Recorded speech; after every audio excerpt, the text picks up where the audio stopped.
Fellas, you know Degree Cool Rush deodorant, right? Well, last year they changed the formula, and guys were mad about it. One dude even started a petition. So guess what? Degree heard us, admitted they messed up, and brought the original Cool Rush scent back exactly how it was. And it's in Walmart, Target, and other stores now for under $4. So grab some and remember why its cool, crisp, and fresh scent made it the #1 men's antiperspirant for the last decade. Degree Cool Rush is back, and it smells like victory for all of us.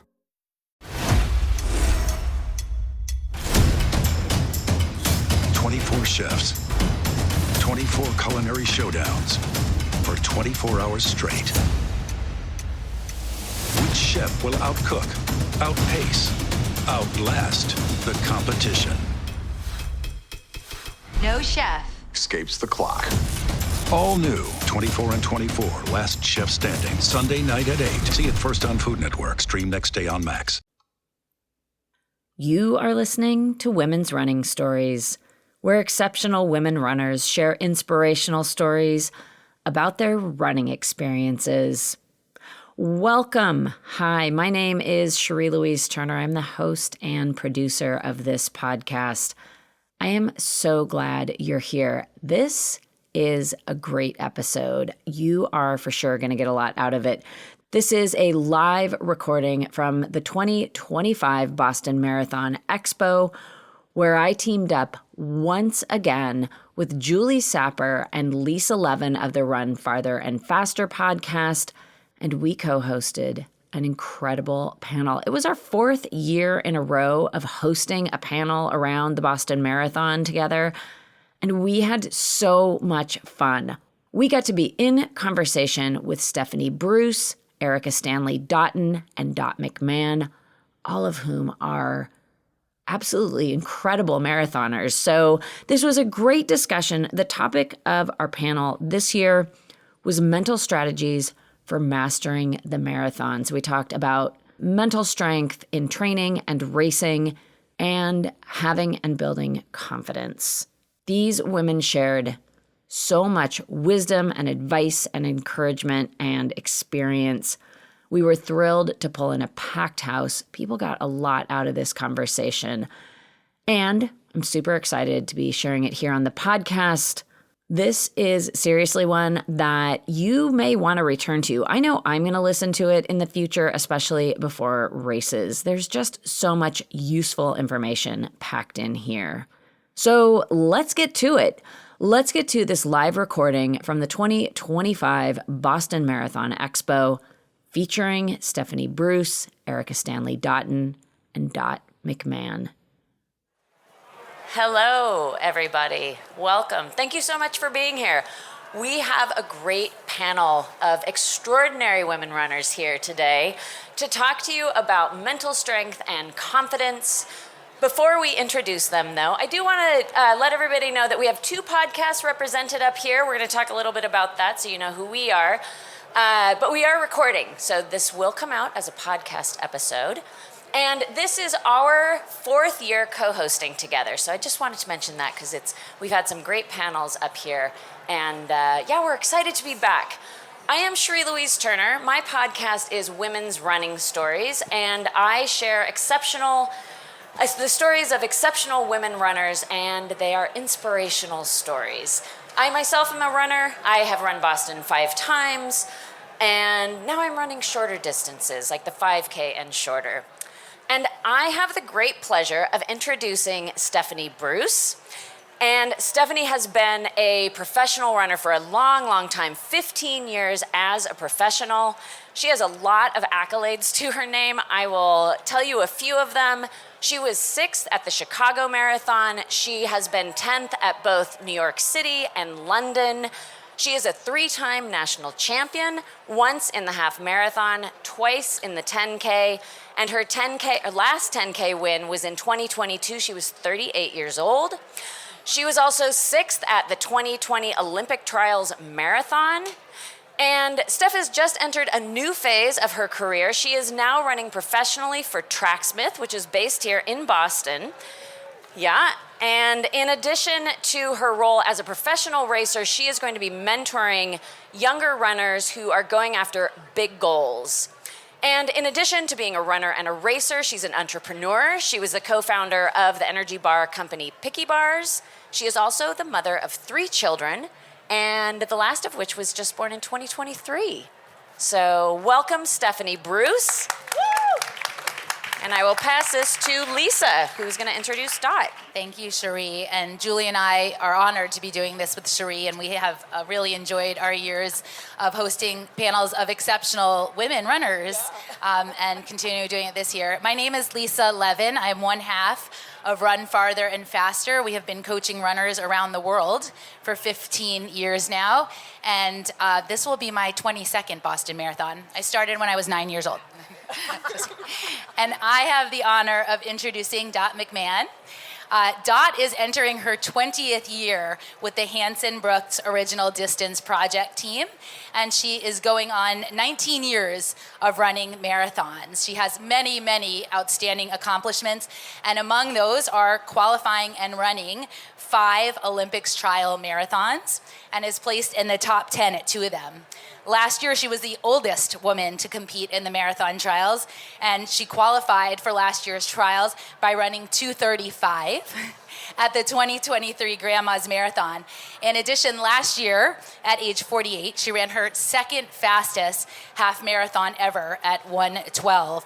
But she is not just a long distance runner, she is also adept in stepping out of her comfort zone, running the mile last year, and she ran a 4:37 road mile, just a few seconds off her lifetime best of 4:35, which is phenomenal.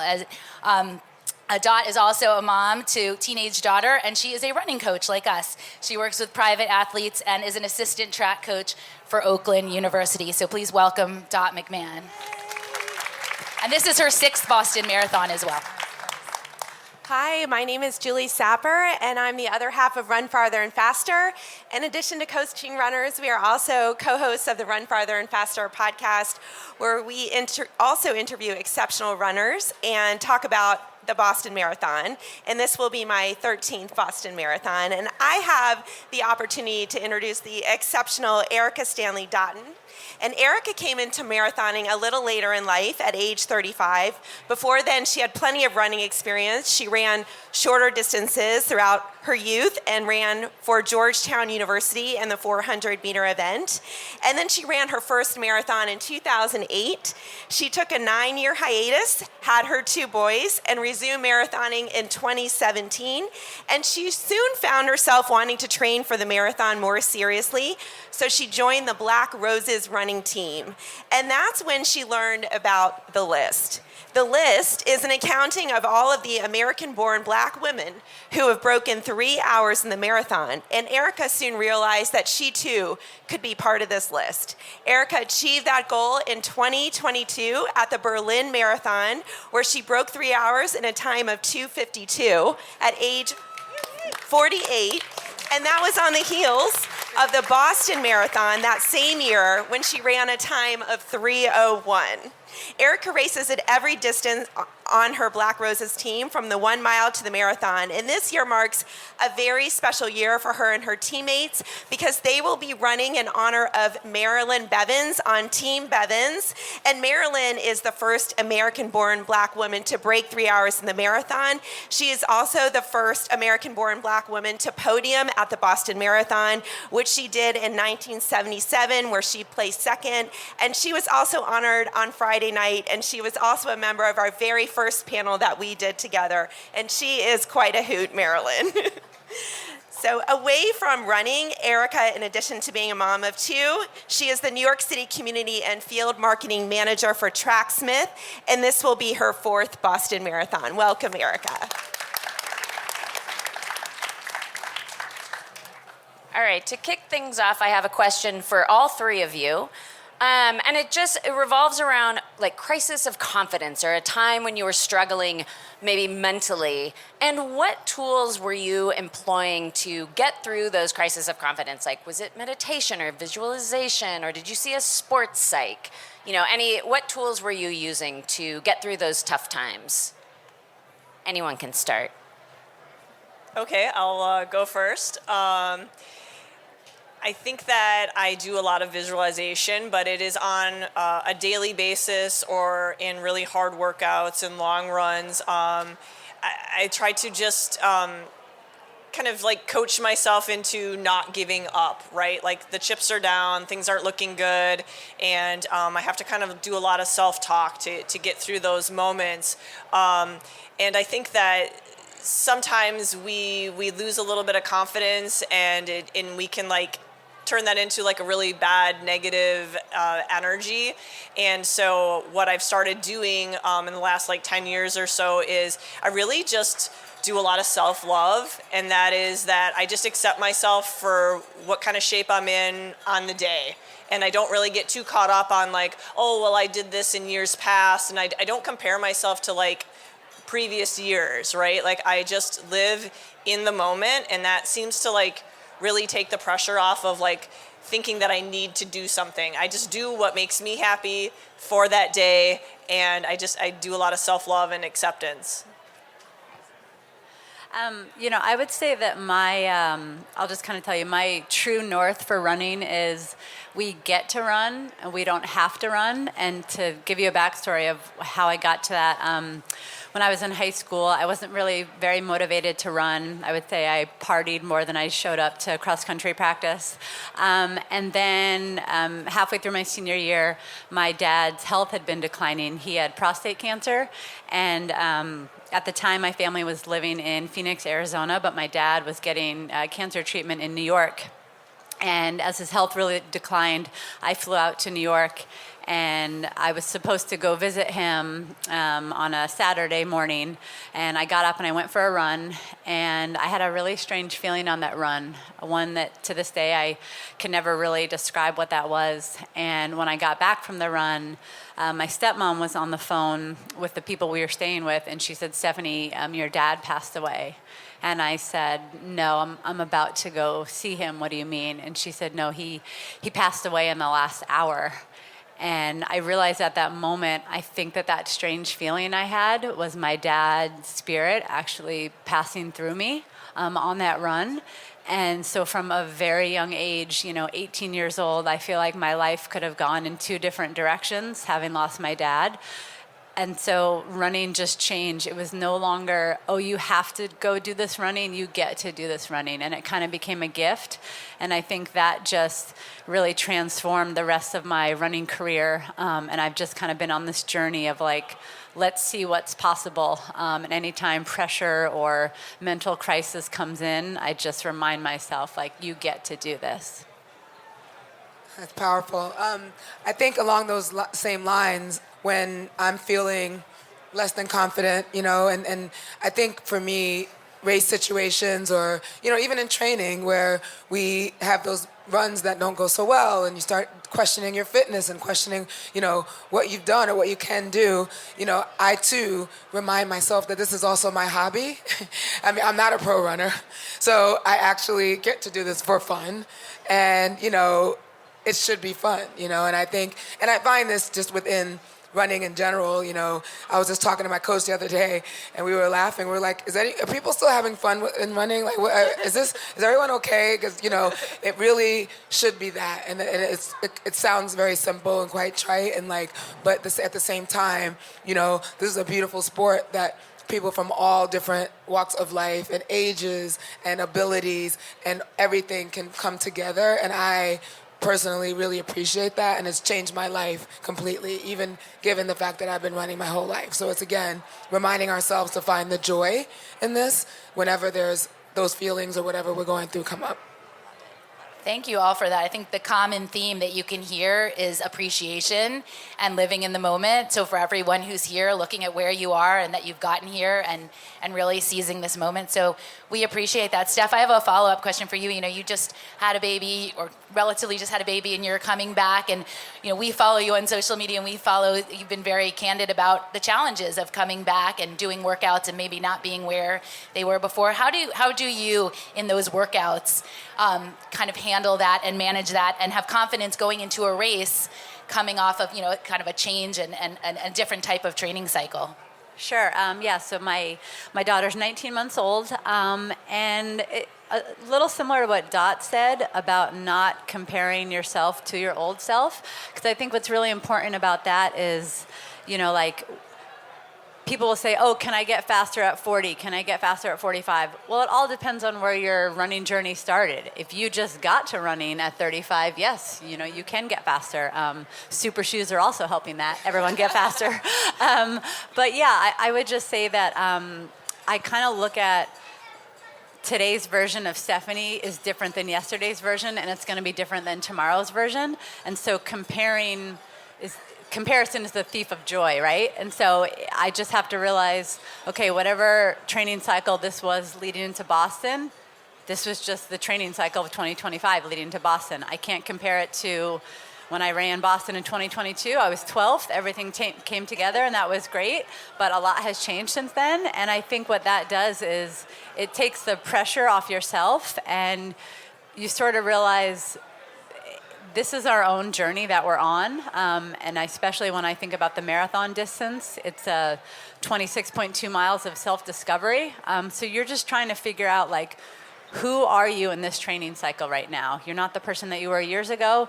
You're not the person that you're going to be in a year, but it's a great opportunity. And then also remember, whatever your time or your place or your finish, everyone in your family and your friends still love you. They don't actually care what time you ran. Nobody actually... You guys don't care what place I finish, right? No. You only care about your own running. So when you realize that, you're like, oh, the pressure should just be, it shouldn't be there. Or it should be, like I said, full of gratitude, because your life will not actually change regardless of what result you are. No, yes, if one of us won the Boston Marathon, yes, I guess life would change a little bit. But for the most part, it doesn't. Your kids are still going to be there for you. Your partners are going to be there for you. Your coworkers. So just remember that. And yeah, I just tell myself, enjoy this. Love that. It's so true. No one ever says to their family member, if you don't win it, you can't come home, right? So Dot, you have the esteemed title, along with Des Linden, of competing in the Olympic marathon trials 5 times, most recently in 2024 at age 47. How were you able to maintain your confidence to go for it? And when you towed the line at those trials, how did you feel? It's kind of hard to describe how to maintain that confidence, but I truly am in this for me. I don't do this for my sponsor. I don't do this for my coaches. I don't do this for my family. I do this because it's something I want to do, and I want to see how far I can push myself. And that said, I don't want to disappoint myself, but also I know that great workouts and great races come and go. And so I really never get stuck, thinking about, oh, that didn't go as well as I hoped or whatever. I just go, okay, well, that was what happened today, and tomorrow's a new day. And I never just get stuck in that moment. What was the other part of your question? How did you feel when you towed the start line for your 5th trials? Yeah, I was pretty nervous about the weather, I'm going to be honest, because I was coming from Michigan to Florida, and I knew it was going to feel warm, but especially warm for me, right? And so I was pretty nervous about that, and I just told myself on the line I was just going to adjust as necessary and not get overwhelmed with it. I was probably close to last place through the mile, and then I just slowly worked my way up and ended up negative splitting the marathon and having a great experience. I couldn't tell you what my time was. I have no idea. I don't even know what I placed. I just know how I felt. And I kind of just do life like that. I just try to feel rather than getting caught up in the numbers. And I have a question here for Erica. We've talked a lot about here, doing this for yourself and come what may, but you had a really specific goal. You wanted to break 3 hours, and that is, there's no question about, that is the goal. And you were coming at it at a later point in life. I mean, you were doing this at 48 years old, and I just want to add some context to breaking 3 hours. It's something, the statistic is something like fewer than 1% of women marathoners break 3 hours. So this is a really tough goal. And I'm just curious, kind of, if you had moments where your confidence was waning, and Like, how did you keep at that goal and find the confidence to break 3 hours? I think, unironically, in Boston 2022, I came into that race and we were talking a lot about, good workouts and good races come and go. I thought that winter in New York City, training is tough, obviously, in any cold place, but I came into that 2022 race thinking I was the most fit I'd ever been. I was banging out workouts, like my long runs, everything was just lining up. And so I was like, obviously I'm gonna do it. And, the competitive athlete in me, was like, there was no shortage of confidence, you could just say that. However, it's the marathon, right? And I got out there and through 18 I was fine. And then something happened, I don't know, dehydration, I still don't know to this day. And I still ended up PRing, but I crossed the line at 3:01:56, right? And of course that was a heartbreaker. I didn't look at my splits. I didn't even look at anything for months. It was only one person who was in my Instagram DM saying, "Oh man, you had it until the last 2 miles," and I'm like, ah. So I didn't even know. I didn't even look. But I think for me that race, knowing I was right there, knowing I felt it, like it was happening. It didn't happen, but it was happening. I put my head down that summer. I just kept training. Like I had no choice but to get back out there. I had another great summer training. I went into Berlin a little less focused on, I have to do this. And I think that was just taking the pressure off myself because I understand now that good races come and go, good workouts come and go. I'm gonna get out there. I'm gonna do it again and see what happens. And for me, that was obviously a breakthrough race, but I think I knew I had it in me. It was just a matter of having the confidence and sticking with it and not giving up, I guess. I actually do have a follow-up question on this because one thing I know is you have a great support system with your team. And can you talk a little bit about maybe their role with your coach and your team in building that confidence? Absolutely. I mean, at the time, Black Roses is pretty small, but we have a sister group in LA and another one in London. It's a pretty small operation, so there's not that many of us training for one race at any given time. But, I had an amazing support system of women and our coach who also still runs. It was almost like it was the ethos of our group at the time. Like, we all wanted to break 3. And like when I first came into the group in 2018, I was a 3:45 marathoner. And so when they started talking about breaking 3, I was like, well, and I'm 45 years old, they're not talking to me, right? And so it wasn't even a part of my, but over time and training and my times got faster and I was like, oh, maybe this is possible. And so that support, I couldn't have done that. I mean, obviously couldn't have done that by myself, but having that support system and people around me working on the same goal, but also we could all kind of keep each other in check and in line. And it was magical, really. I want to just say one thing quickly, too, that what Erica points out is really important to remember on race day, that your result doesn't always reflect what you're capable of. It's just the day, right? Whatever reason it might have been, whatever conditions, some uncontrollables, it didn't mean you weren't capable of it. It just was that day. So it's important. So turning to the Boston Marathon, because that's why we're all here, I have a question for all 3 of you, and that is, all of you have run the marathon, and it's a very unique course. And Erica, of course, touched on this a little bit. What lessons have you learned from running this course that you can share with the audience today? Why don't we start with you, Dot? Yeah, that half marathon split does not mean anything. Don't double that. Don't think that that's where you're headed. The course is very humbling after halfway. If you don't know that, now you know that.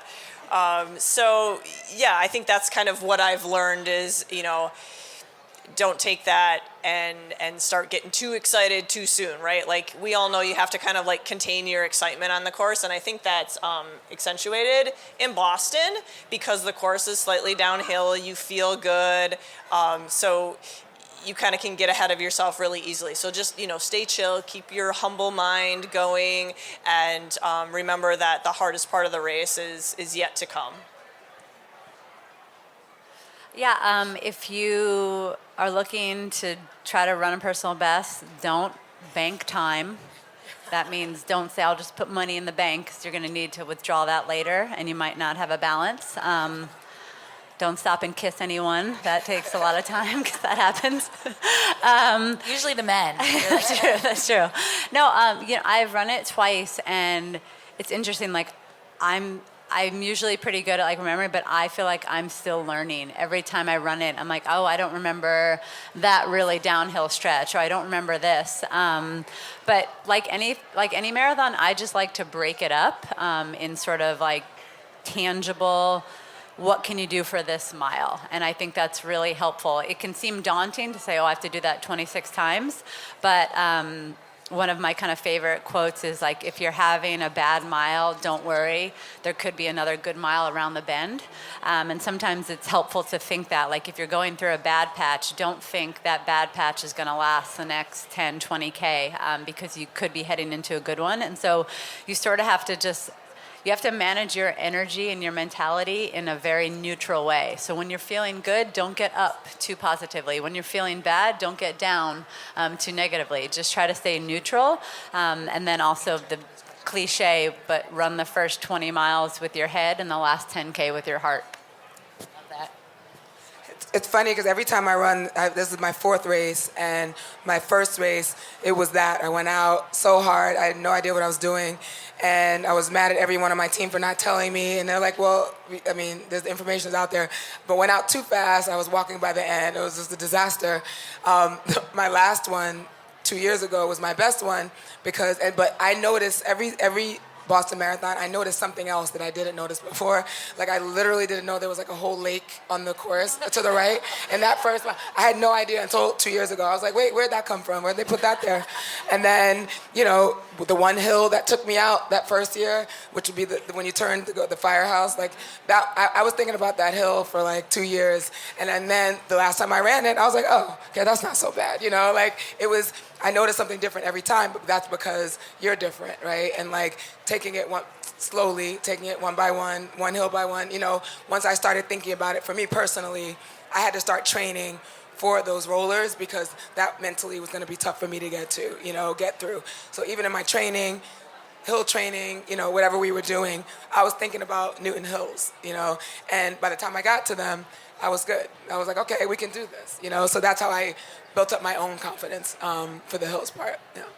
If it makes you feeling better, this is my 22nd time, and people say well, when you go around the lake, and I'm like, what lake is that? Exactly. You get really focused on the course and in the road in front of you. Yeah. Look up, look around, take it in, but it does take a while to learn. I'm still learning new things and still picking up things for tips for the course.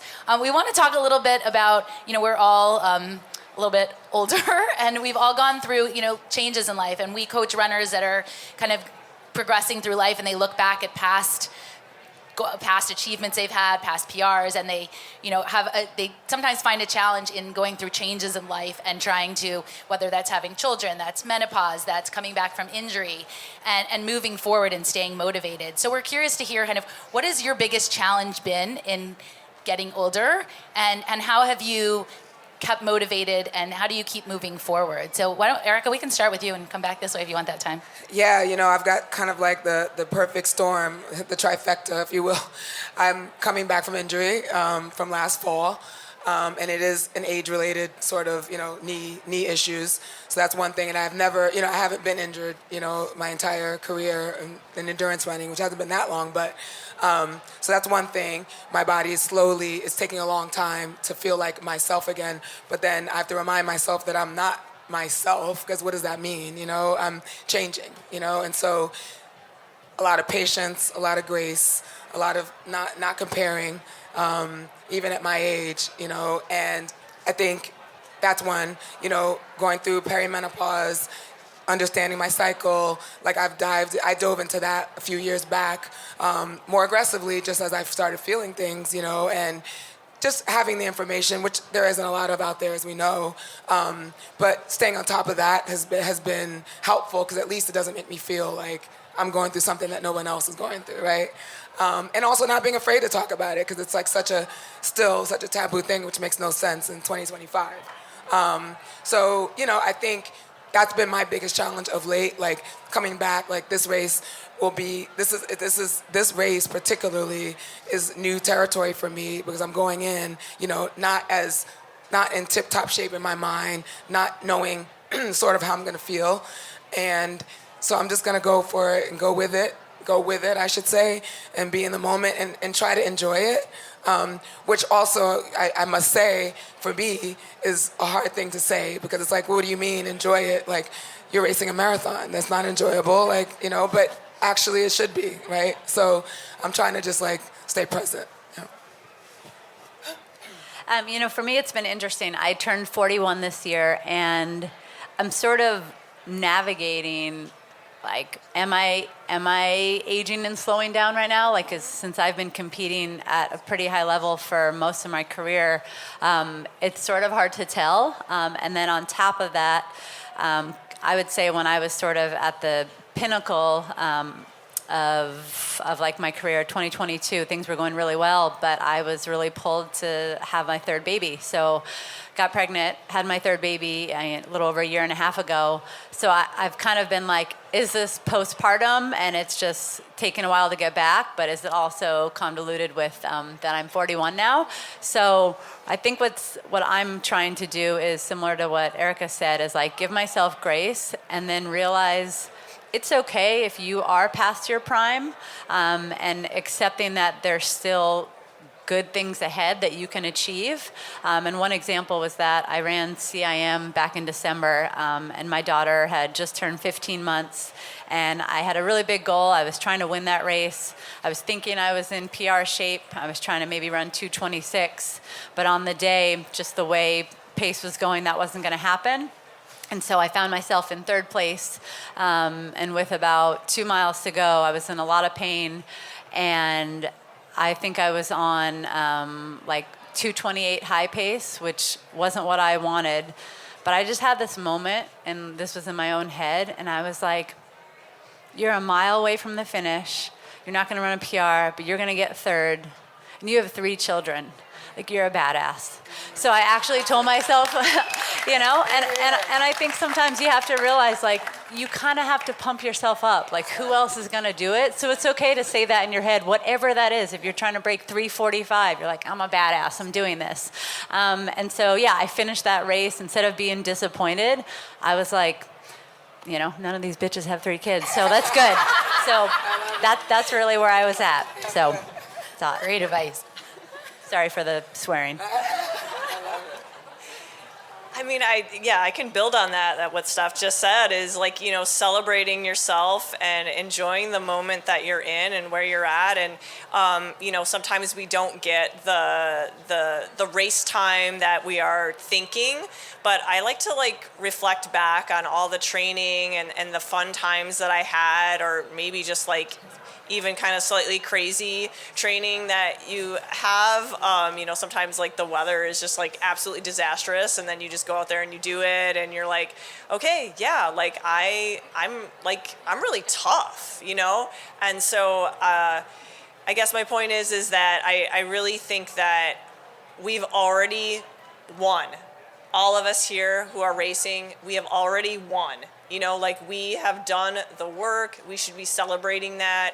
And whatever happens tomorrow is just one little tiny part of that. So and I think I try to do that with my own daughter as well. She's a high school runner, and we try to just celebrate those little milestones. So the big ones don't become the biggest deal ever. This doesn't have to be this really high celebration or this really low depression. It's just one race. It's just one workout. It really doesn't have to be overwhelming. So I think most of you here should have something to celebrate already and enjoy the process and the journey it took to get here. So I just want everyone to walk away and just kind of give yourself a little pat on the back before you even get on the start line tomorrow. I think I hear one common theme, and that is we all need to be kind to ourselves and celebrate our achievements and not always look ahead. Appreciate those words of wisdom from all 3 of you. Well, we've got one more question for all three of you, and then we're going to open it up to questions. So if anyone has any questions, we'll come around. But as we head into race day, you're all prepared. You're obviously all very accomplished athletes, but we're sure you have nerves going into race day just like we do. So what would be your advice to anyone sitting out here that is nervous, excited but nervous going into race day? Steph, do you want to start? This is how I open speeches. I'm not nervous, you're nervous. Yeah, I mean, you know what? Nerves are a really good thing, and you know why? It means that you care.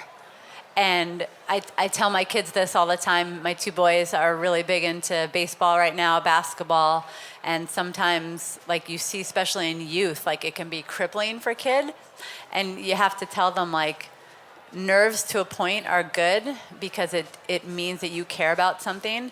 And sometimes in this life, it's really hard to find something that like truly matters to us.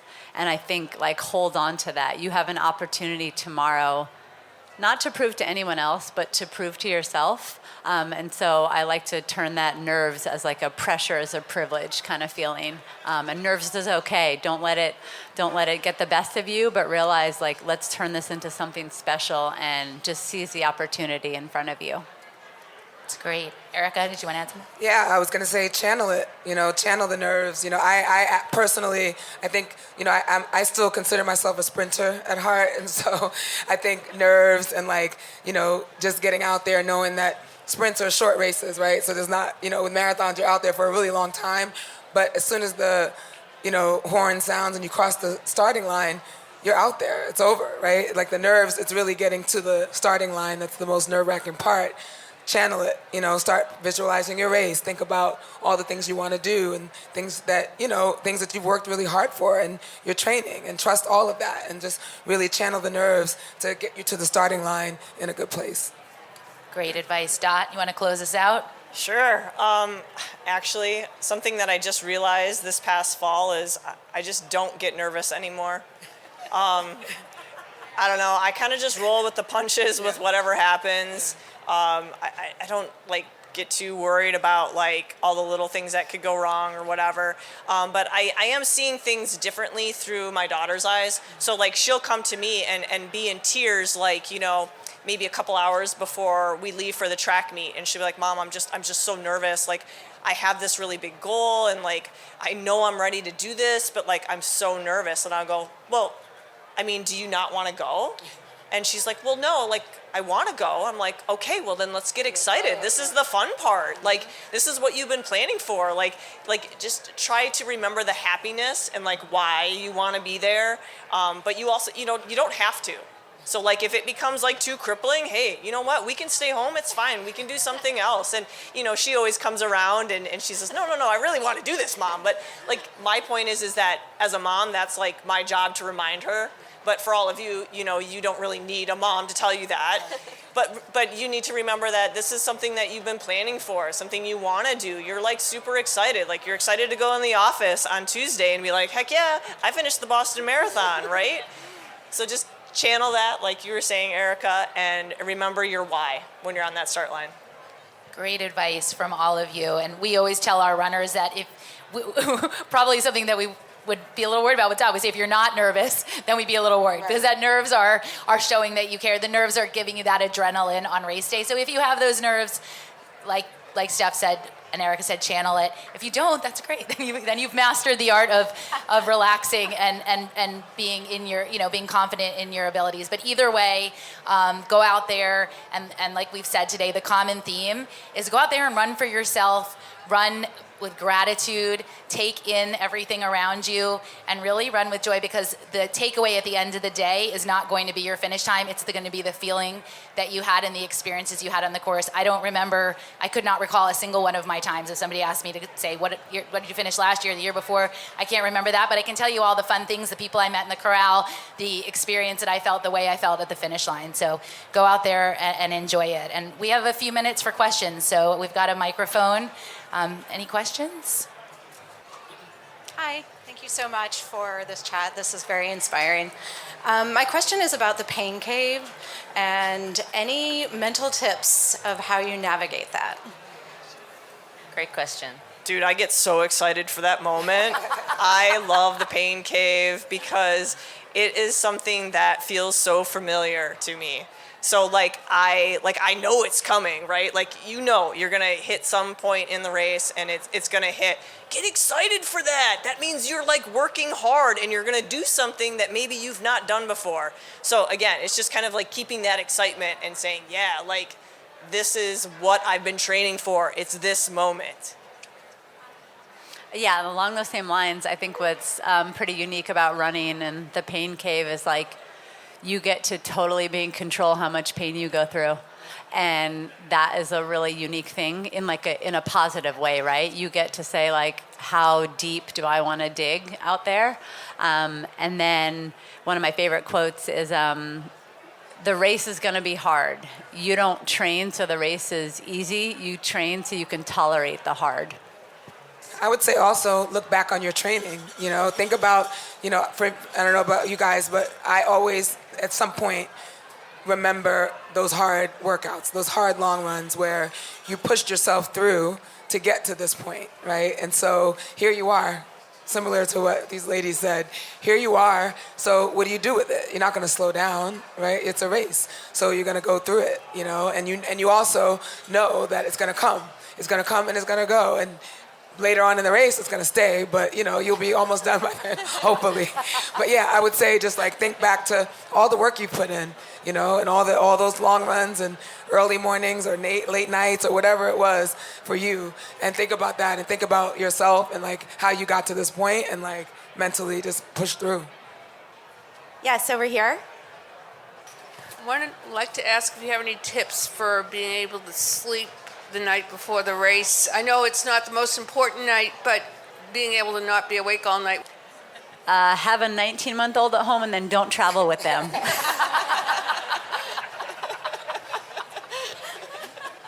I would just say, getting off of your feet early.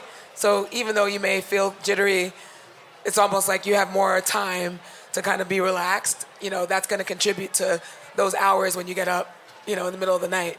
It happens to everybody, that's why they say the night before is the most important. But I think the sooner you can just relax for the evening, the better.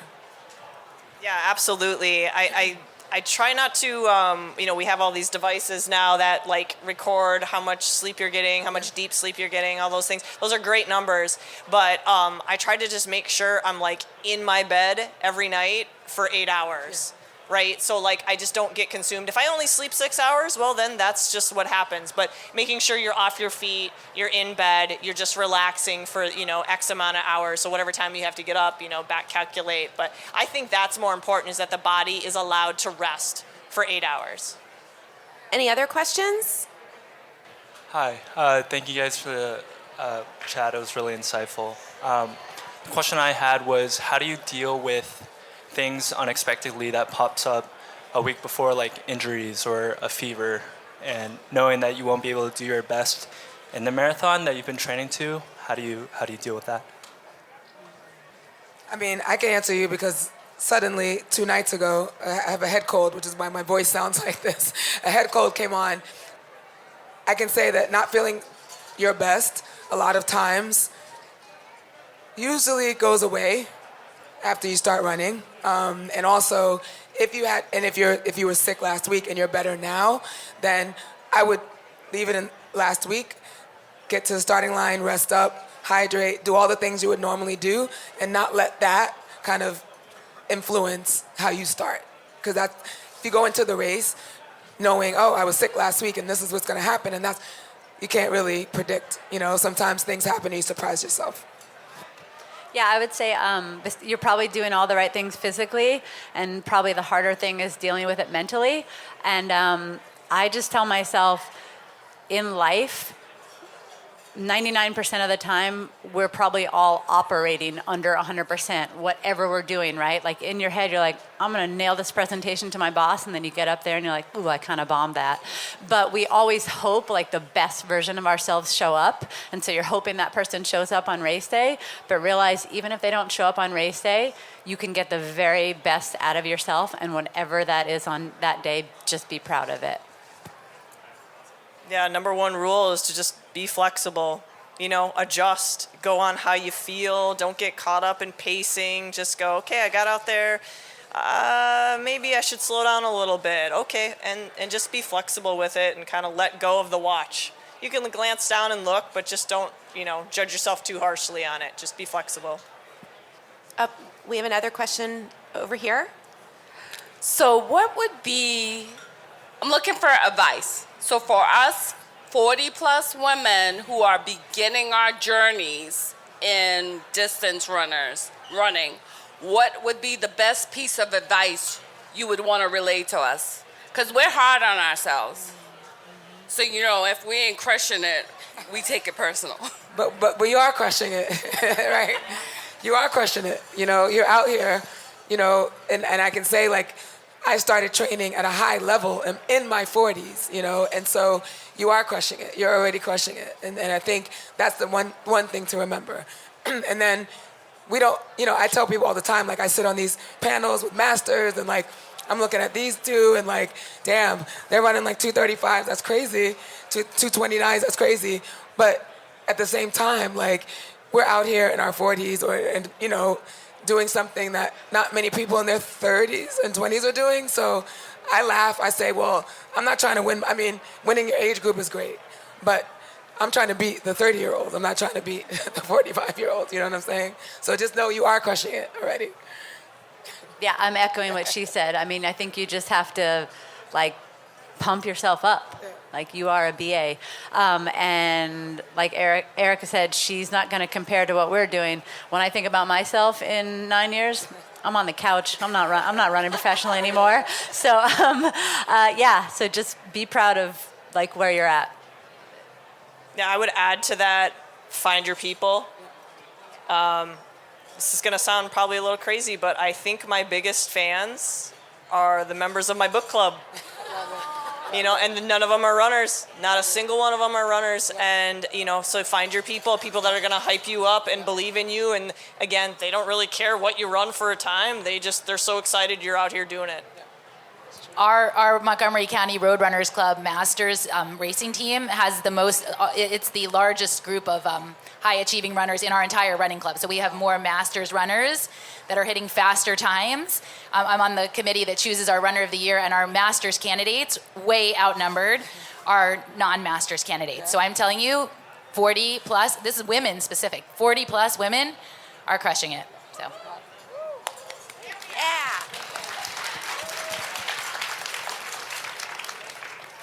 I think that brings us to the end of this incredible panel. Thank you, all three of you, so much for all of your wisdom and insight and inspiration. And thank you all for being here.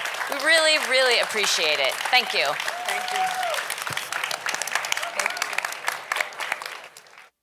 And that's a wrap. That brings us to the end of this live recording. Thank you so much once again for joining me. Be sure to return next Tuesday for an episode featuring Angel Taditon, and she is going to tell a truly magical story about her first 50-mile trail race. This is one you will definitely want to hear. So be sure to subscribe to the podcast if you haven't subscribed already. That is going to do it for me for this week. I am Cherie Turner. I'm the host and producer of Women's Running Stories. And until next Tuesday, I do wish you healthy, joyful, confident strides forward. Women's running.